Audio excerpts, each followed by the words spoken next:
Hello friends, welcome to my YouTube channel. तो हम सबको पता ही है कि अब हमें हमारे पैन और आधार को लिंक करने के लिए कुछ चार्ज देना होगा, और जब हम इस चार्ज का पेमेंट करने जा रहे हैं तो एक एरर आ जा रहा है कि आपने जो मेजर हेड और माइनर हेड सेलेक्ट किया है इसका कॉम्बिनेशन गलत है, इनवैलिड है। तो आज के इस वीडियो में हम देखेंगे लाइव कि कैसे इसका पेमेंट करना है, क्या एरर है और इसका समाधान क्या है। तो आप सबको पता ही है कि अगर आप 30 जून 2022 तक अपने पैन और आधार को लिंक कर लेंगे तो आपको जो चार्ज देना है वो है 500 रुपये, और अगर 30 जून 2022 के बाद और 31 मार्च 2023 तक करेंगे तो फिर इसके लिए आपको देना होगा 1000 रुपये का चार्ज, और 31 मार्च 2023 के बाद आपका जो पैन है ये इनऑपरेटिव हो जाएगा अगर आप इसको आधार से लिंक नहीं करते हैं। तो बेटर है कि हम लोग 30 जून 2022 तक ही अपने पैन को आधार से लिंक कर ले, ताकि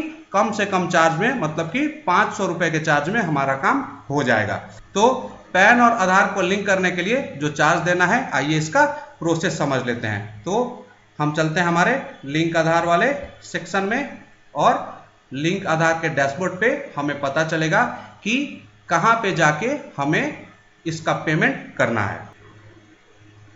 तो देखिएगा, हम अपने लिंक आधार के डैशबोर्ड पे आ गए हैं, और यहाँ पे हमें बताया गया है कि कहाँ पे आपको फी का पेमेंट करना है। जो चार्ज है पैन और आधार को लिंक करने का, इसका पेमेंट करना है। तो मैंने इसको कॉपी कर लिया, किसी भी दूसरे टैब में इसको पेस्ट कर देंगे, और पेस्ट करने के बाद हम डायरेक्ट उस पेज पे चले जाएंगे जहाँ पे हमें ये पेमेंट करना है। इसी पेज पे हमें बताया भी गया है कि आपको चालान नंबर /ITNS 280 सिलेक्ट करना है, और यहाँ पे मेजर हेड 0021 और माइनर हेड 500। ठीक है, तो हम चालान नंबर /ITNS 280 को प्रोसीड करते हैं, और प्रोसीड करने के बाद आपको मेजर हेड 0021 और माइनर हेड 500 सिलेक्ट करना है। आगे देखिए क्या क्या है। नेट बैंकिंग और डेबिट कार्ड, दो माध्यम से आप इसका पेमेंट कर सकते हैं। नेट बैंकिंग में आपके पास ये सभी बैंक्स हैं, और डेबिट कार्ड में आपके पास ये सारे बैंक्स अवेलेबल हैं। ठीक है, अब ध्यान दीजिएगा, मैंने भी ट्राई किया है, जितने भी सरकारी बैंक है उनको आप सिलेक्ट करिए और आगे प्रोसीड करिए, आपका पेमेंट आसानी से हो जाएगा। जैसे पहले मैंने एक्सिस बैंक से करके देखा था तो उससे नहीं हो रहा है, मैंने ICICI भी ट्राई किया है और HDFC भी ट्राई किया है, नहीं हो रहा है। लेकिन स्टेट बैंक से, पंजाब नेशनल बैंक से और बैंक ऑफ बड़ौदा, ये 3 बैंक से मैंने ट्राई किया है। तीनों सरकारी बैंक है और तीनों से आसानी से पेमेंट हो जा रहा है, नेट बैंकिंग के थ्रू भी और डेबिट कार्ड के थ्रू भी। ठीक है, तो एक बार मैं नेट बैंकिंग के थ्रू करता हूं स्टेट बैंक का। ठीक है, और एक पैन नंबर डालते हैं।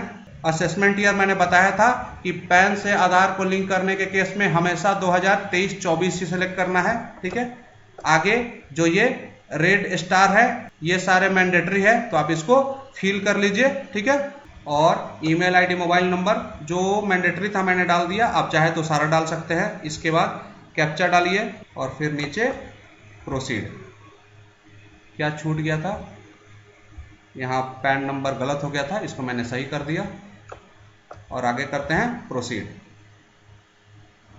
प्रोसीड करने के बाद देखिए यहाँ पे बोल रहा है कि मेजर हेड, माइनर हेड, और मैंने नेट बैंकिंग सेलेक्ट किया है स्टेट बैंक का। ये मेरा पैन नंबर, नाम आ गया, असेसमेंट ईयर 23-24, एड्रेस जो है मैंने डाला है वो आ गया, और नीचे चलते हैं, आई अग्री को टिक करके सबमिट टू द बैंक। ठीक है, मैंने देखिएगा बैंक को सबमिट किया। किसी दूसरे बैंक का आप करेंगे सरकारी बैंक को छोड़ के तो यहाँ पे एरर आ जा रहा है कि इनवैलिड है। यहाँ पे देखिए पेमेंट का ऑप्शन आ गया। अगर मैं करूँ इंटरनेट बैंकिंग तो फिर आगे बढ़ते हैं और सबमिट, तो देखिए लॉगिन का भी ऑप्शन आ गया, और लॉगिन का ऑप्शन आ गया मतलब कि पेमेंट आसानी से हो जाएगा। यहां भी मैं आगे बढ़ता हूं, देखिए हम लोग पेमेंट के पेज पे भी आ गए। यहाँ पे एक चीज मुझे आपको बताना था, इसलिए मैंने लॉगिन करा है कि यहाँ पे आपके पास ऑप्शन है कि कहाँ कहाँ डालना है। ये ब्लॉक है, ये भी ब्लॉक है, ये भी ब्लॉक है, एक ये अदर्स वाला आपके पास एक्टिव है, और एक ये पेनाल्टी वाला एक्टिव है। ठीक है, तो पेनाल्टी तो ये है नहीं, तो अदर्स में आपको 500 करना है, और 500 करने के बाद कंफर्म करिए। कंफर्म करने के बाद देखिए सारा डिटेल्स आ गया, और ये बोल रहा है कि 500 रुपये का पेमेंट करना है। उसके बाद मेरे नंबर पे जो है OTP आ जाएगा, मैं कंफर्म करूंगा और ये आसानी से पे हो जाएगा। सेम प्रोसेस हमारा डेबिट कार्ड के साथ भी है, एक बार इसको भी करते हैं, ठीक है।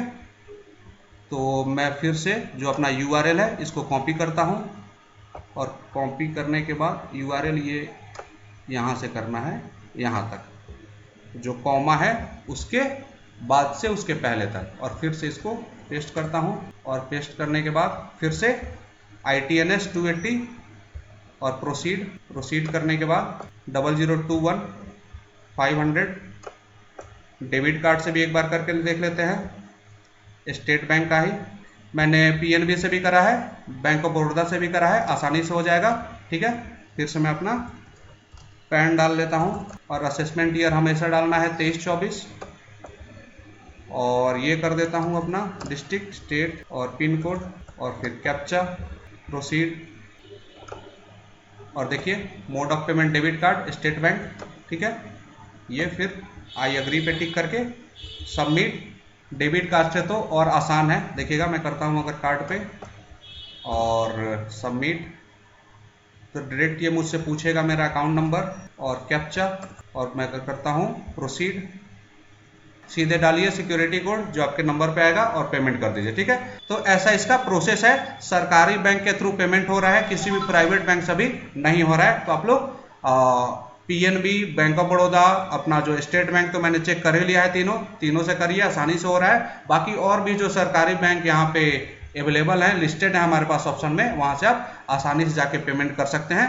तो आई थिंक कि जो भी समस्या थी कि पेमेंट नहीं हो रहा है, एरर आ रहा है, इनवैलिड दिख रहा है, वो आपकी सारी दूर हो होंगी। तो अगर आपको मेरा वीडियो अच्छा लगा तो इसको लाइक कीजिए, मेरे चैनल को सब्सक्राइब कीजिए। Thank you for watching my video.